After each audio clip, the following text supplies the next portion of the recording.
everyone, I'm Whitney and I post a new tutorial every single Wednesday to help sewers and quilters of all skill levels learn new projects and techniques.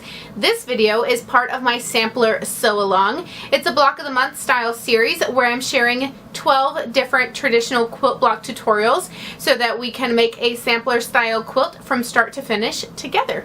If you found this video at random and want to know more about the sew along, make sure to check out the playlist that I have linked down below and you can find out more about the series and see any of the blocks that you may have missed up until this point. Also, go ahead and subscribe by clicking that red subscription button down below so you don't miss out on any of the upcoming videos in the series. Today's block is the Churn dash block. It is also called monkey wrench sometimes.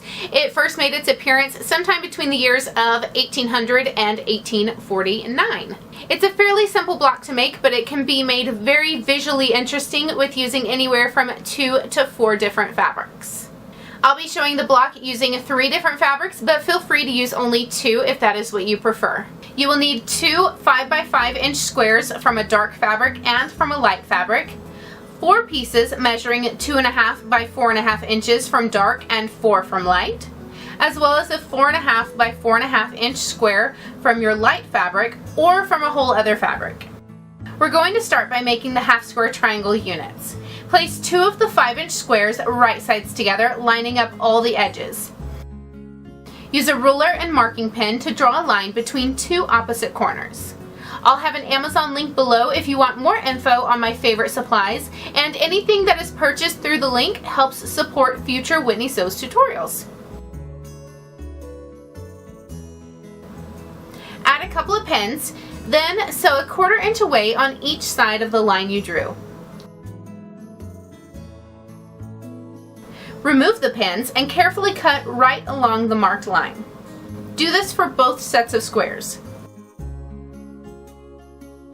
Starting with the darker fabric on top, open the piece up and press flat with an iron. Repeat for each piece. You should now have 4 half square triangle units. Trim up the units so they are all exactly 4.5 inches. It is really helpful to have an exact sized ruler and use the diagonal marking to line up with the diagonal seam.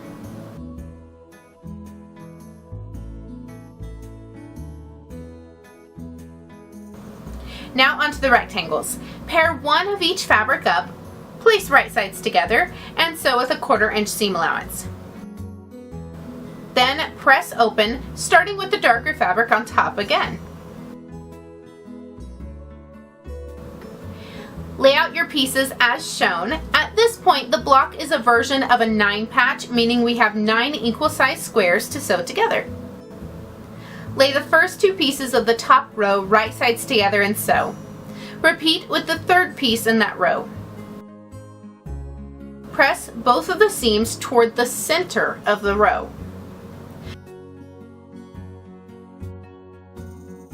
Then sew the next row together. Press the seams on this one away from the center.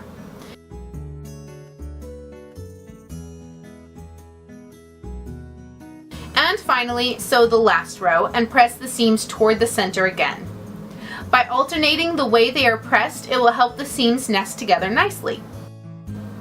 Lastly, sew the rows together and give them a final press.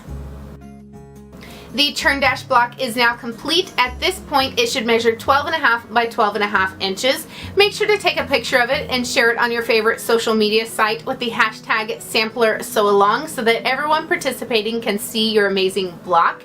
And also go ahead and pick out your fabrics for the next block, which is shown here on the screen in gray. Right over here to the side, I'm going to have the entire sampler sew along playlist linked in case you did miss any of the blocks up until this point. And until next time, happy sewing.